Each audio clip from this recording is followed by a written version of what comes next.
अस्सलाम वालेकुम friends, welcome back to my YouTube channel. उम्मीद करता हूँ आप सब ठीक होंगे, खैरियत से होंगे। जी, हम इस वीडियो में यूएई विजिट वीज़ा से रिलेटेड बात करेंगे। ये जो न्यूज़ आई हुई है यूएई में गल्फ न्यूज़ के अंदर इसके बारे में न्यूज़ आई है कि कौन से कंट्री विजिट वीज़ा पे बैन हो चुके हैं। 20 कंट्रीज हैं। स्टार्ट करने से पहले अगर आपने मेरा चैनल सब्सक्राइब नहीं किया तो काइंडली आप मेरा चैनल सब्सक्राइब कर लें ताकि गल्फ कंट्रीज में जॉब से रिलेटेड इन्फॉर्मेशन आप तक पहुंचती रहे। तो वीडियो स्टार्ट करते हैं। मुझे कुछ दोस्तों ने भी मैसेज करके पूछा था कि यार कि विजिट वीज़ा सुना है बैन हो रहा है दुबई में, यूएई में, सॉरी पूरे यूएई में नहीं होगा। तो मैंने फिर न्यूज़ भी देखी, गल्फ न्यूज़ की। रिसेंटली 2-3 दिन पहले ये न्यूज़ आई थी।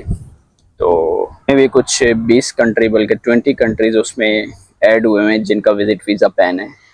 तो आगे चल के मैं आपको बताता हूँ कि पाकिस्तान से रिलेटेड उसके बारे में क्या न्यूज़ है। तो वीडियो स्टार्ट करते हैं। इसमें जो 20 कंट्रीज आए हुए हैं वो किस वजह से उनको बैन कर रहे हैं।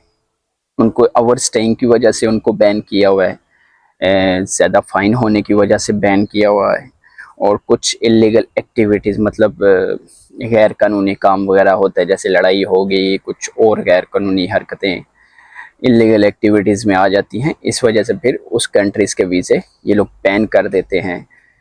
पाकिस्तान में कुछ सिटीज़ हैं उनके पिछले दिनों मतलब 3-4 महीने पहले उनके वीज़े इन्होंने बैन किए थे, सिटीज़ के, कंट्री के नहीं। लेकिन फिर उसके बाद ठीक हो गया। फिर उसके बाद वो उनके वीज़े ओपन हो गए थे और वो भी आना शुरू हो गए थे। जो हैं 20 कंट्रीज़, ये इनके ऊपर मतलब उन्होंने गल्फ न्यूज़ में बताया है कि भाई ये 20 कंट्रीज़ हैं। तो आगे चल के मैं आपको बताता हूँ ये 20 कंट्रीज़ कौन से हैं जो बैन हुए हुए हैं। तो स्टार्ट करते हैं। ये जो हैं सूडान है, कैमरून है, नाइजीरिया है, रिपब्लिक ऑफ गिनिया है, गैम्बिया है, डेमोक्रेटिक रिपब्लिक ऑफ कोंगो है, फिर इसी तरह गुनिया बिसो और कॉमरोस, मतलब डिफरेंट कंट्री। लेकिन उन्होंने पाकिस्तान के बारे में क्या क्या है, यूएई अनाउंस मतलब उन्होंने जो पाकिस्तान के बारे में बोला है, उन्होंने free to get visit visa travel to Gulf state, मतलब वो फ्री विजिट वीज़ा गेट करें के ऊपर कोई बैन नहीं है, किसी किस्म का कुछ भी नहीं है। आप मेरे ये स्क्रीन पे भी देख लें, मैंने गल्फ न्यूज़ से वो स्क्रीनशॉट लेके इसमें ऐड कर दिया है, आप चेक कर सकते हैं। पाकिस्तान के बारे में उन्होंने बोला है कि पाकिस्तान का विजिट वीज़ा बैन नहीं है। लेकिन जो रूल्स हैं, जैसा कि रिसेंटली अगर आप पिछले 1 साल पीछे चले जाएं तो 5,000 दरम का रूल्स हमारे ही कंट्री से निकला था कि भाई आपके पास 5,000 दरम होगा तो तभी आप एयरपोर्ट से जा सकते हैं। 5,000 दरम मतलब आपकी पॉकेट में कैश होना चाहिए। पाकिस्तान एयरपोर्ट से चेक होता था, फिर दुबई में आते थे। दुबई में इतना ये चीज़ें नहीं देखी जाती।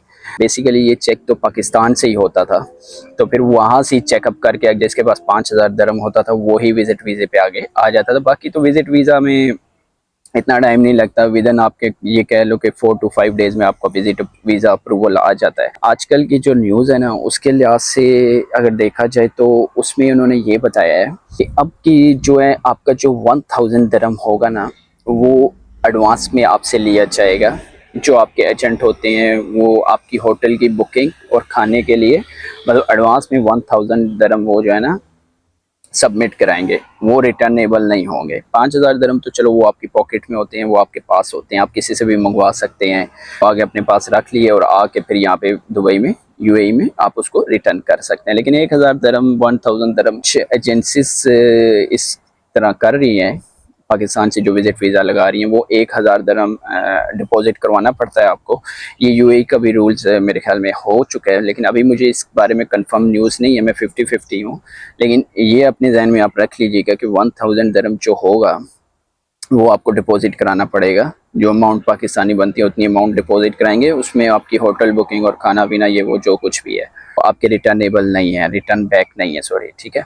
और दूसरा ये है कि 5,000 दरम तो वो भी आप एजेंट से आने से पहले जिससे आप वीज़ा लगवाते तो आप अपने एजेंट से पूछ लें कि भाई 5,000 दरम मतलब कैश पॉकेट में रखना चाहिए या नहीं, अब ये रूल्स ख़त्म हो चुका है या नहीं, तो ये आपको वही बताएंगे। लेकिन जो 1000 दरम है डिपॉजिट करवाना ये भी कंफर्म कर लीजिएगा, ठीक है। ये ना वो आपके वहाँ से निकल आए यहाँ पे दुबई में पहुँचे तो ये सारा कुछ चेक करते हैं, इनके पास स्टेटस आ जाता है कि कहाँ पे आपका स्टे है, कहाँ पे आपने बुकिंग की हुई है, तो उस हिसाब से सारा कुछ चेक हो जाता है। लेकिन ये बात ध्यान में रख लें कि विजिट वीज़ा पाकिस्तानियों का बैन नहीं हुआ, ठीक है। वो आप मेरी स्क्रीन पे भी देख चुके हैं, जो गल्फ न्यूज़ की यहाँ पे अपडेट थी वो मैंने आप तक शेयर कर दी। लेकिन विजिट वीज़ा पे अगर आप आ भी रहे हैं तो अभी विजिट वीज़ा पे जॉब्स मिलना बहुत मुश्किल है। इतना मुश्किल है कि समझ लें कि 100 में से शायद 10% आपके पास चांस होंगे कि आपको जॉब मिल जाए। 90% चांस बिल्कुल नहीं है विजिट वीज़ा पे जॉब मिलने के। तो इसी बेहतर है कि आप वहाँ से किसी एजेंसी से वीज़ा लगवा के, वर्क वीज़ा लगवा के आएँ, किसी फील्ड में आएँ, किसी कंपनी में आएँ। फिर 6 महीने साल बाद आप यहाँ पे अपनी किसी भी कंपनी, दूसरी कंपनी में अप्लाई कर सकते हैं, जॉब मिल सकती है आपको। तो अगर आप विजिट वीज़ा पे आएंगे तो मैं आपको बिल्कुल प्रेफर नहीं करूँगा कि भाई आप विजिट वीज़ा पे आएँ, अपना नुकसान करें और फिर वापस खाली आ जाएँ। तो ये तो लक है, अगर आप आजमाना चाहते हैं, आगे आपकी मर्जी। तो मिलते हैं नेक्स्ट वीडियो में, तब तक अपना ख्याल रखिएगा। अल्लाह हाफिज़।